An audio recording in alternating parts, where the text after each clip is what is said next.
계속해서 이렇게 광고를 드리고 또 우리 장로님께서 기도하실 때 말씀하신 것처럼 이번 금요일부터 우리 신년 대부흥 집회가 우리 교회에서 있을 예정에 있습니다. 오늘은 이 부흥회를 앞에 두고 우리가 어떻게 부흥회를 준비해야 되는가, 과연 하나님께서 원하시는 부흥은 무엇이고 또 우리 개인의 삶 속에 우리 교회 안에서 부흥이 어떻게 일어날 수 있는가에 대해서 여러분들에게 말씀을 드리고자 합니다. 오늘 우리가 읽은 본문 말씀은 우리 에스겔이 환상 중에 본 내용이 담겨져 있습니다. 에스겔 선지자가 25살 때 바벨론이라는 강대국이 남유다를 침공해 들어와서 약 한 10,000명 정도의 예루살렘 시민들이 바벨론의 포로로 끌려가게 됩니다. 그때 에스겔도 함께 포로로 끌려가서 졸지에 바벨론이라는 곳에서 타향살이를 하게 됩니다. 이렇게 포로 생활하고 있었던 에스겔은 조국을 등지고 시리와 낙담 가운데 있었던 이스라엘 백성들에게 이 바벨론 땅에서 우리 하나님께서 주시는 소망의 메시지, 또 희망의 메시지를 전하는 그런 선지자로서의 사명을 감당하게 되는데, 이국 땅에서 약 한 첫 9년 동안에 살면서 부지런히 에스겔 선지자가 함께 하고 있었던 포로로 잡혀왔던 이스라엘 백성들에게 소망의 메시지를 전하지만 이 조국에서 들려오는 소식들은 계속해서 암담하고 또 아주 혹독한 그런 소식들이 전해지러 오게 됩니다. 에스겔의 아내가 예루살렘에서 죽었다는 소식이 에스겔에게 전해들게 됩니다. 뿐만 아니라 바벨론이 다시 한번 침공을 해가지고 예루살렘이 완전히 폐허가 되고 이 조국이 이제는 멸망을 당했다고 하는 아주 가슴 아픈 소식을 에스겔이 듣게 됩니다. 지금까지는 그래도 마음속에 소망을 가지고 있었습니다. 언젠가는 정말 그립던 조국 땅에 돌아가가지고 정말 살 수 있다라는 그런 소망이 그들에게 있었다는 겁니다. 하지만 이제는 소망이 완전히 무너져 내려오는 것을 에스겔 선지자가 이 경험을 한 것입니다.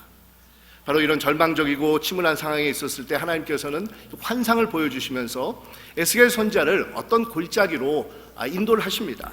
그래서 에스겔 선지자가 그 골짜기에 가보니까 많은 해골들이 그 골짜기에 널려져 있습니다. 그러니까 많은 사람들이 죽었고 또 죽은 지가 얼마나 오래되었는지 살이 이미 다 썩어서 없어져 버리고 앙상한 뼈들만 남아가지고 그 골짜기에서 이리 둥글고 저리 둥그는 모습을 바라보게 됩니다. 그냥 문자 그대로 백골만 남아가지고 앙상하게 남아있는 모습이 환상 가운데서 에스겔에게 주어지게 된 것입니다.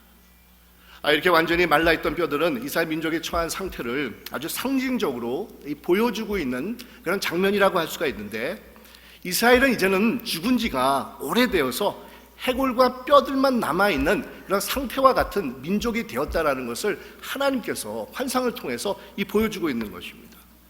그러니까 완전히 뼈들만 남아있는 그런 모습을 통해서 이스라엘 민족은 이제는 소망이 완전히 끊어진 채 이 절망적인 상황에 도달했다라는 것을 말씀하고 있다라는 겁니다.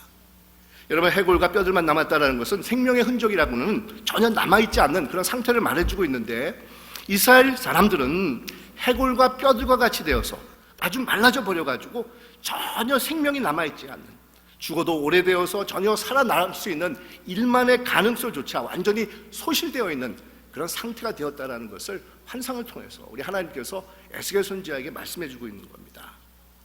그런데 여러분, 오늘 말씀에 보면 이런 절망적인 상황으로 에스겔이 본 환상이 끝을 맺는 것이 아니라 놀랍게도 생명이 완전히 말라져서 어떤 생명의 가능성이 없는 이 뼈들에게 희망이 보이기 시작을 합니다.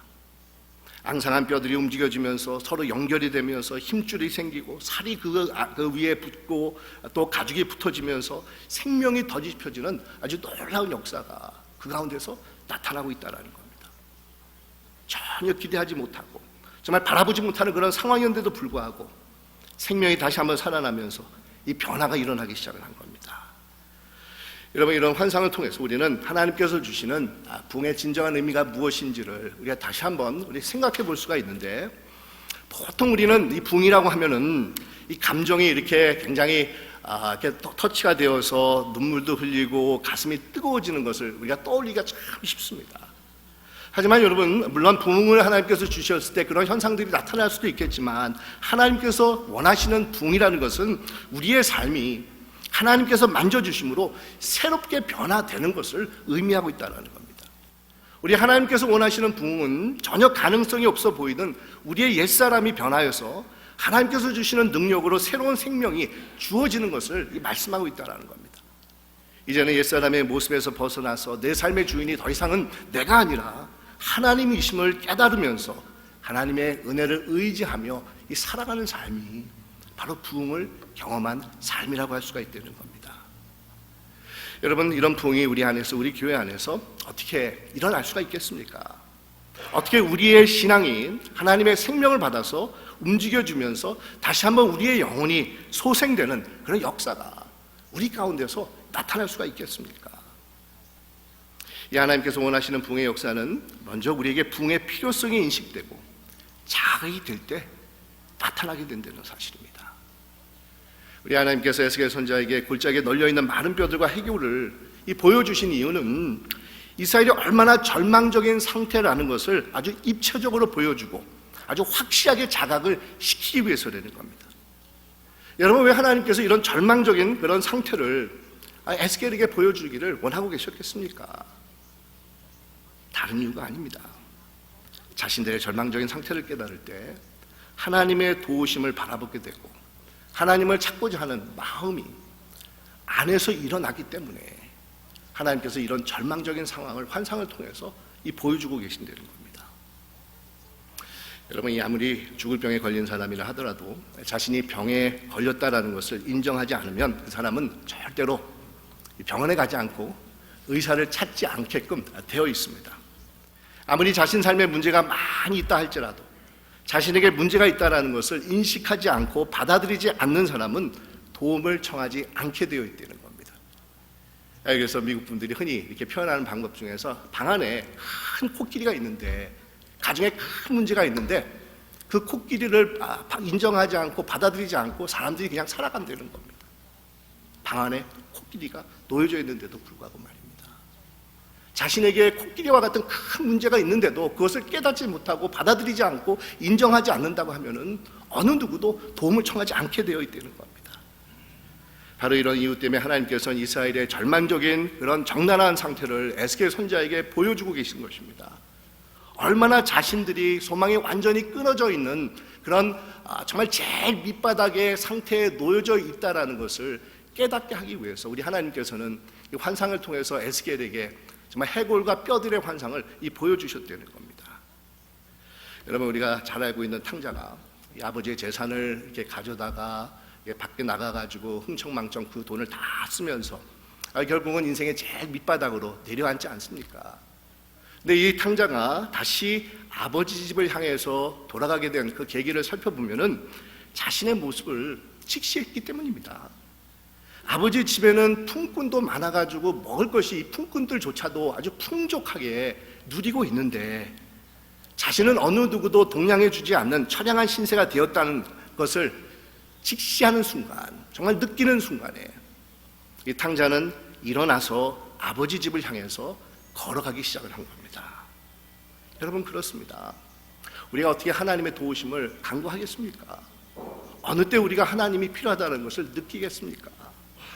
내가 죄인이고 내가 문제 있는 사람이고 내가 아버지의 기대에서 벗어난 삶을 살아가고 있는 사람이라는 것을 느끼고 깨달을 때 우리는 하나님의 은혜를 바라보면서 우리 하나님 앞에 나오는 자들이 될 수가 있다는 겁니다.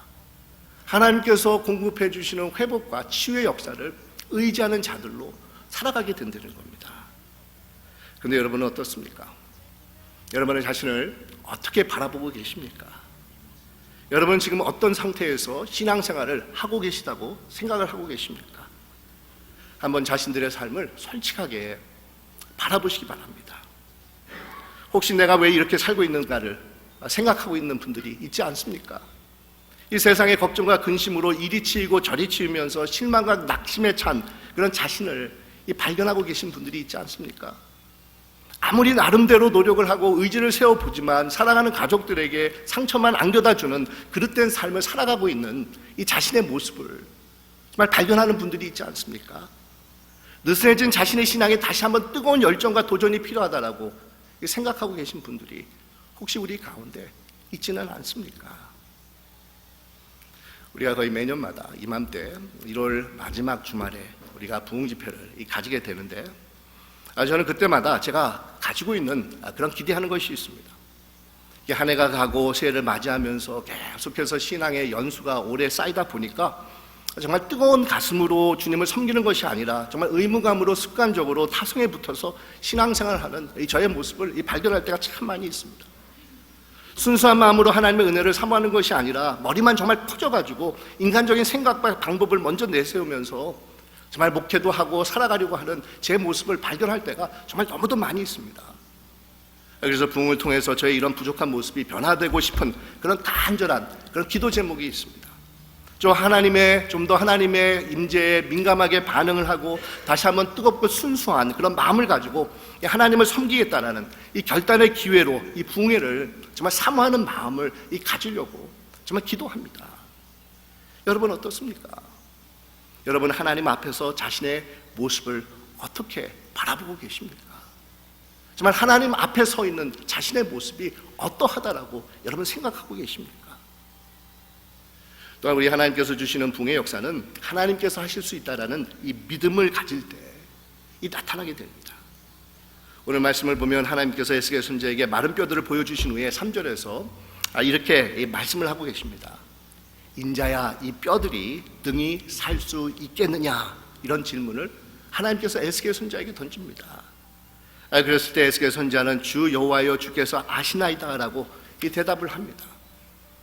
여러분 이 대답 속에는 하나님께 대한 믿음의 이 고백이 담겨져 있습니다. 하나님께서 하실 수 있다라는 믿음의 고백이 우리 에스겔 선지자가 준 아주 짧은 대답 가운데 함축이 되어 있다는 겁니다. 인간적인 소망을 가지고 인간적인 생각을 가지고는 도저히 정말 이루어질 수가 없겠지만 하나님의 뜻이 있고 하나님의 능력이 나타나면 마른 뼈들도 다시 살아날 수 있다는 것을 믿는다라는 고백이 에스겔 선지자의 입을 통해서 나타나고 있다는 겁니다. 하나님께 대한 믿음의 고백이 되는 겁니다. 여러분 하나님께서는 우리의 기도 제목과 필요를 채워주실 수 있는 분이십니다. 우리가 가지고 있는 제한적인 인간적인 시각으로 보았을 때는 도저히 불가능한 것이라고 할지라도 우리 하나님께서는 우리로 하여금 넉넉히 극복하면서 감당할 수 있는 능력을 베풀어 주시는 분이십니다. 정말 우리를 변화시켜 주시고 치유해 주시고 회복을 시켜 주시는 분이 우리 하나님이십니다. 정말 우리로 하여금 하나님의 온전한 사람으로 성장해 나가는 그 능력과 지혜를 베풀어 주시는 분이 바로 우리 하나님이 되어 주십니다. 여러분 어떻습니까? 여러분은 과연 어떤 모습을 가지고 하나님 앞에 나오는 자가 되기를 원합니까? 어떤 여러분의 삶의 부분을 하나님께서 만져주시고 변화시켜 주시고 치유해 주시기를 원하고 계십니까? 이 가정에서 오는 어려움, 이 자녀들과의 관계에서 오는 어려움을 하나님께서 정말 치유해 주시기를 원하고 계십니까? 아니면 경제적인 고충 때문에 주어지는 인생의 무거운 짐이 너무도 힘들어서 하나님 이 부분을 내가 하나님 앞에 내려놓사오니 하나님께서 이 부분을 저를 변화시켜 주시고 이길 수 있는 능력을 주십시오라고 여러분 하나님 앞에 매달리고 싶으십니까? 아니면 자신의 과거의 아픔과 상처에 발목이 잡혀가지고 앞을 향해서 전진해 나가지 못하는 그런 여러분의 안타까운 모습을 바라보면서 우리 하나님께서 이 가운데 함께 해주시고 정말 자유와 치유를 허락해 주시기를 원하고 계십니까? 믿음을 가지고 우리 하나님 앞에 나오시길 바랍니다. 이 하나님께서는 자신을 사랑하는 자들에게 모든 것이 합력하여서 선을 이룰 수 있도록 여러분의 삶을 변화시키고 여러분 가운데 역사를 베풀어 주시기를 누구보다도 원하시는 분이십니다. 정말 선하심과 신실함으로 우리의 삶을 도와주시고 일으켜 세워주시기를 원하시는 분이십니다. 우리에게 생명을 주시고 그 생명이 풍성하게 거할 수 있도록 정말 우리의 삶이 보람되고 의미 있는 삶이 될 수 있도록 우리를 이끌어 주시기를 원하시는 분이 바로 우리 하나님이 되어주십니다. 무엇보다도 생명이 소멸되어서 죽은 지 오래된 마른 뼈들과 같은 인생이라 할지라도 그 가운데 생명의 역사를 불어넣어 주시는 분이 바로 우리 하나님이 되어주십니다. 사랑하는 여러분, 부흥회에 참석하실 때 정말 이런 하나님에 대한 기대와 믿음을 가지고 나오시는 여러분들이 되시기를 간절히 바랍니다. 사람은 할 수 없으되 하나님으로는 할 수 있느니라라고 말씀합니다. 정말 아무것도 염려하지 말고 모든 일에 기도와 간구로 너의 구할 것을 감사함으로 하나님께 아뢰라라고 말씀합니다. 그리하면 모든 지각에 뛰어난 하나님의 평강이 그리스도 예수 안에서 너희 마음과 생각을 지키시리라라고 말합니다. 하지만 너희 중에 누구든지 지혜가 부족하거든 모든 사람에게 후히 주시고 꾸짖지 아니하시는 하나님께 구하라. 그리하면 주시리라 라고 말씀을 합니다. 그리고 여러분, 하나님의 말씀을 통해서 우리는 진정한 하나님의 부흥의 손길을 체험하게 되는데, 우리 하나님께서 에스겔에게 이렇게 말씀하고 계시지 않습니까? 너는 이 모든 뼈들에게 대언하여 이르기를 라고 말합니다. 모든 마른 뼈들아 여호와의 말씀을 들을지어다. 주 여호와께서 이 뼈들에게 말씀하시기를 내가 생기로 너희에게 들어가게 하리라. 너희가 살아나리라. 이 말씀을 선포하라고 에스겔에게 명령을 하십니다. 그러자 에스겔은 자신의 인간적인 생각으로 보았을 때는 도저히 가능성이 없습니다. 하지만 하나님을 의지하면서 주신 말씀을 선포합니다. 그러자 마른 뼈들이 우수수 일어나면서 뼈들이 부딪히는 소리를 내면서 서로 연결이 돼가지고 살이 그 가운데 붙고 가죽이 덮이고 생명이 회복되는 그런 놀라운 역사가 그 가운데 일어났다는 겁니다. 여러분, 이것이 하나님의 말씀이 선포될 때 이루어진 것입니다. 하나님의 말씀을 통해서 인간적으로 도저히 상상할 수 없는 일들이 일어난 것입니다. 말씀이 선포될 때 새 생명이 그 가운데 나타나게 되었다는 겁니다. 여러분, 그렇습니다. 하나님의 말씀에는 생명의 능력이 있습니다. 말씀이 주어질 때 우리의 영혼이 새롭게 소생합니다. 정말 다람쥐 채바퀴 돌아가듯이 매일매일 하루하루 근근히 살아가는 우리에게 뚜렷한 삶의 목적의식이 말씀을 통해서 주어지게 됩니다. 정말 하루하루 삶 속에서 보람과 의미를 찾아가는 이 보람된 인생으로 우리가 변화되게 된다는 겁니다. 이것이 여러분, 하나님의 말씀의 능력입니다. 우리 하나님께서 말씀으로 우리에게 임재해 주시고 말씀을 통해서 변화의 역사를 베풀어 주시고 또 하나님의 말씀 가운데서 문제 해결의 답을 열어주시는 분이시라는 겁니다. 말씀을 통해서 우리의 영혼을 새롭게 만져주시는 분이 바로 우리 하나님이 되시십니다. 이 감리교회를 창시한 이 존 웨슬리라는 그런 목사님이 계시지 않습니까? 이분은 영국의 유명한 옥스퍼드 대학을 졸업한 수재로서 미국의 조지아의 인디안 선교를 위해서 이 땅에 오게 됩니다.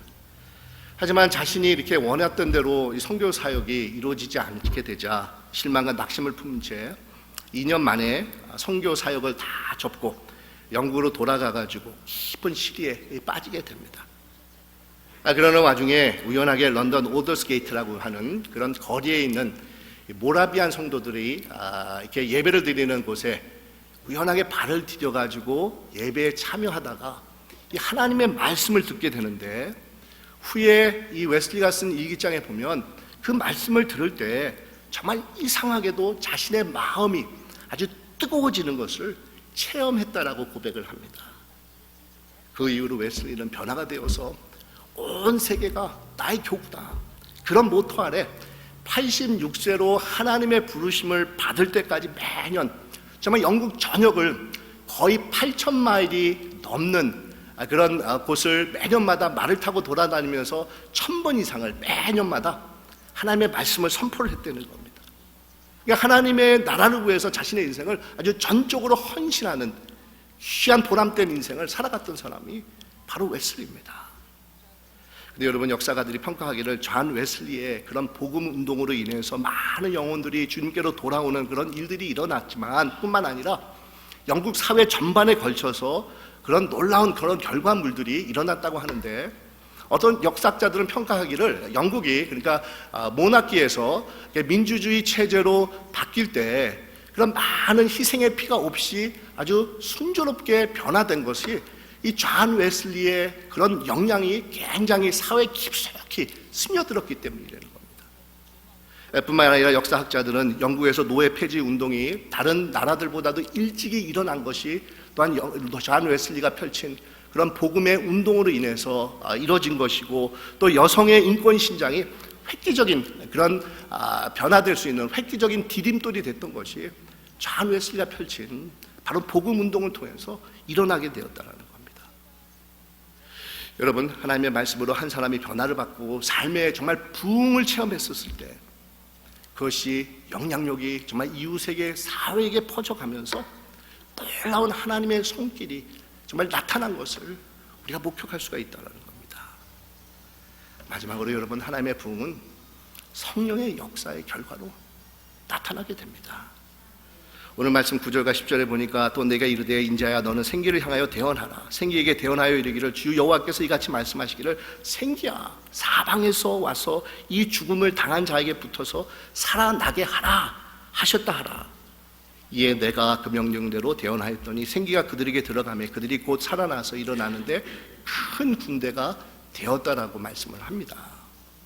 여러분, 여기서 이 생기란 단어가 이렇게 등장을 하는데, 이 생기는 히브리로 루악이라는 그런 단어가 됩니다. 이 루악이라는 단어는 이 바람이나 아니면 호흡이나 아니면 영이라는 그런 뜻이 되는데, 여러분, 생기가 들어갔다라는 것은 하나님의 영이신 성령이 들어갔다라는 그런 의미로 우리가 해석해 볼 수가 있습니다. 이 루악이라는 똑같은 단어가 창세기에서 하나님께서 아담과 하와를 만드시고 생기를 그 코에 불어 넣으니까 사람이 생명이 된지라 해서 이 생기라는 단어가 바로 루악, 생기라는 그런 단어가 됩니다. 그러니까 하나님의 영이신 성령이 임하게 되자 죽어서 아무런 소망이 없던 이스라엘이 새로운 민족으로 회복이 될 때뿐만 아니라 큰 군대가 되었다라고 얘기를 하고 있는데, 여러분, 이 큰 군대라는 의미는 하나님께서 강하게 사용하실 수 있는 그런 사람들로 변화가 될 것이다라는 것을 의미하고 있다는 겁니다. 그전까지는 절망을 받아서 절망 속에서 정말 이국 땅에서 포로가 되어서 아무런 소망도 없이 신세 한탄이나 하고 있었던 그런 민족이었지만, 이런 참담한 민족이 이제는 극히 큰 군대가 되어서 정말 강한 민족으로 새롭게 태어날 것을 우리 하나님께서 말씀하고 있는 겁니다. 하나님의 손에 붙들려서 사용받는 군대와 같은 그런 자들이 될 것이라는 것을 우리 하나님께서 말씀하고 계시는데, 여러분, 어떻게 이런 일이 가능하느냐 하면은 하나님의 영이 임할 때 이런 역사가 나타날 수 있게 된다는 겁니다. 하나님의 영이, 성령께서 우리에게 임할 때 이 변화가 일어난다는 겁니다. 성령의 능력을 받아서 새로운 피조물이 되어서 새로운 역사를 감당하는 그런 인생들로 이 변화될 수가 있음을 이 말씀하고 있다는 겁니다. 정말 하나님의 거룩하신 뜻을 세상에서 이루어 나가는 하나님의 군대와 같은 자들이 될 수가 있음을 우리에게 말씀하고 있다는 겁니다. 여러분, 이것은 하나님의 영으로 새롭게 창조되었을 때 이루어지는 하나님께서 베풀어 주시는 놀라운 부흥의 역사입니다. 정말 하나님의 영이 우리와 함께 거하기 때문이라는 겁니다. 여러분, 하나님의 새로운 피조물로 태어나는 길은 오직 한 가지 방법밖에 없는데 성령으로 거듭나는 것입니다. 예수 그리스도를 내 마음속에 영접하면서 성령의 거듭남을 체험할 때 우리는 하나님의 영이 우리 안에 거하는 것을 우리가 경험하게 됩니다. 우리 예수님께서도 진실로 진실로 사람이 거듭나지 아니하면 하나님의 나라를 볼 수 없느니라고 말씀을 하고 계시고, 사람이 물과 성령으로 거듭나지 아니하면 하나님의 나라에 들어갈 수 없다라고 말씀을 합니다. 그러면서 육으로 난 것은 육이요 영으로 난 것은 영이니라고 이 말씀을 하고 있습니다. 여러분, 진정한 부흥은 성령으로 인해서 변화된 인생이 될 때 나타나는 현상입니다. 정말 우리의 삶의 안과 밖이 정말 바뀌는 그런 놀라운 역사가 되는 겁니다. 우리의 가치관이 바뀌고 우리의 시선이 바뀌고 우리의 언행이 바뀌고 우리 인생의 목적이 바뀌는 그런 역사가 바로 성령을 통해서 우리 가운데 부흥이 일어날 때 이 나타나게 된다는 겁니다. 전에는 자기밖에 모르는 이기적인 그런 사람이 변화되어서 남을 위해서도 헌신하고 이 배려할 수 있는 그런 삶의 모습을 가지는 것이 여러분 부흥입니다. 전에는 세상의 물질과 명예에 집착을 하면서 살아왔지만 이제는 좀 더 보람되고 의미 있는 일을 찾아서 살아가는 그런 삶의 모습이 여러분 부흥의 결과되는 겁니다. 전에는 가족들을 소홀히 하면서 돌보지 않았지만 이제는 가족들을 사랑하면서 서로를 이해하고 품어주고 정말 함께 서로 더불어서 살아가는 그런 삶의 모습을 가질 수 있는 것이 바로 부흥의 역사라는 겁니다. 많은 분들이 부흥하면은 감정적인 그런 반응을 우리가 생각하기 참 쉽습니다. 제가 대학교 다닐 때 미국 남부에서 제가 학교를 다녔기 때문에 그쪽에서 이렇게 교회를 이렇게 많이 이렇게 돌아다녔었는데, 여러분 흑인교회 가면은 흑인들은 굉장히 이렇게 막 춤을 추면서 이렇게 팔짝팔짝 뛰는 그런 예배를 많이 드립니다. 근데 특별히 막 성령께서 임하셨다고 하면 우리 흑인들이 막 이렇게 굉장히 충만한 그런 모습을 이렇게 춤을 추면서 이렇게 뛰는 그런 모습으로 표현을 하는데, 어느 흑인 목사님이 이런 얘기를 합니다. 만약에 성령의 충만을 받아서 뭐 3인치, 5인치 뛴다고 했었을 때 왜 자신이 3인치, 5인치를 뛰는 것을 설명할 수 있는 자가 진정한 성령의 충만을 받은 사람이라는 겁니다. 3인치, 5인치를 뛰었다고 하면은 그 모습이 자신의 삶 가운데도 이어져서 많은 사람들에게 그런 기쁨과 감사의 삶을 나눠줄 때 진정한 부흥이요, 진정한 성령의 충만이라고 이 말을 하고 있습니다. 여러분 어떻습니까? 여러분은 어떤 부흥의 모습을 꿈을 꾸고 계십니까? 어떤 부흥의 모습을 사모하는 마음을 가지고 계십니까? 우리 한국의 개신교 역사 중에서 정말 역사의 흐름을 바꿔놓는 몇 가지 중요한 이정표적인 것들이 있었는데, 그 중에 하나가 1907년에 있었던 평양의 대부흥운동이라고 하지 않습니까? 이 평양의 대부흥운동이 일어나기 전에는 선교사들이 조선당에 들어와 가지고 학교도 짓고 병원도 짓고 고아원도 지으면서 이 사회적인 차원에서 이 복음이 전파되기 시작을 한 겁니다. 이 사람들도 교회에 나와 가지고 이렇게 출석을 하면서 신앙을 가지려고 했는데, 대부분이 이기적이고 세속적인 그런 동기에 의해서 교회에 나와서 크리스찬 척인 척 이렇게 했던 그런 분들이 대부분이었다는 겁니다. 뭐 예를 들면 아들을 낳기 위해서, 아니면 질병에서 치유를 받기 위해서, 아니면 부자가 되기 위해서, 아니면 서양 문물을 배워가지고 뭔가 사회적인 그런 지위를 정말 꾀하기 위해서, 아니면은 독립운동에 이렇게 좀 참여하기 위해서 이렇게 교회에 나와가지고 서양 선교사님들의 그런 영향을 받기를 위해서 이 노력을 했었는데, 평양 대부흥운동이 일어나게 되자 이런 사회적인 차원에서 이루어진 복음이 이제는 성령의 역사가 이 개인적인 삶이 변화되는 그런 일들로 이게 나타나기 시작을 한 겁니다. 이 당시에는 믿지 않았던 조선 사람들도 살인이나 도둑질이나 아니면 간음 같은 것은 잘못된 죄로 여겼지만, 축첩이나 노예 같은 것은 교회에 나오는 교인들로 별로 그렇게 양심에 찔림이 없이 그런 것들을 그냥 당연히 사회에서 하니까 나도 할 수 있다라는 그런 마음을 가지고 많은 그런 크리스천이라고 하는 사람들도 이런 일들을 서슴지 않고 행하고 있었다는 겁니다. 하지만 평양 대부흥운동이 일어나게 되자 오래된 전통에서 내려오던 잘못된 관습과 제약들이 깨달아지면서 삶 속에서 구체적인 변화가 나타나기 시작을 했는데, 아들이 없으면 가난한 어린 소녀와 같은 그런 여성을 사다가 남아를 낳게 했는데, 이 성령의 역사로 이것이 죄라고 깨닫기 시작을 한 것입니다.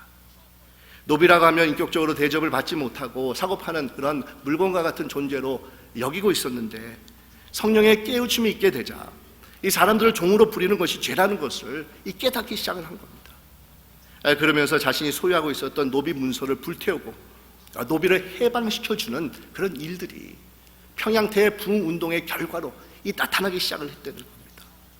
정말 부흥의 역사가 이 삶 속에 구체적으로 일어나기 시작을 했다는 겁니다. 정말 삶이 변화되는 그런 일들이 부흥을 통해서 나타난 것이라는 겁니다. 그래서 여러분, 부흥은 일시적으로 감정이 흥분되는 그런 상태가 아닙니다. 부흥은 우리의 내면이 변화되고 가치관이 변화되고 언행이 변화되는 것을 가리켜서 이 부흥이라고 말하고 있다는 겁니다. 하나님의 뜻이 우리 삶의 모든 영역에서 이루어지기 위해서 자신을 기꺼이 내어드리는 희생과 헌신의 삶을 살아가겠다라는 것이 여러분 바로 부흥의 역사라는 겁니다. 사랑하는 여러분, 바로 이런 진정한 부흥이 여러분들 가운데, 우리 교회 가운데 이루어지기를 바랍니다. 정말 이번 주에 있을 부흥회를 통해서 다시 한번 성령의 만져주심을 경험하면서 우리의 삶이 새롭게 변화되는, 정말 우리의 인생의 귀한 이정패가 되는 귀한 하나님의 부흥이 여러분들 삶 속에 나타나기를 주님의 이름으로 축원드립니다. 기도하겠습니다. 아버지 하나님, 저희들에게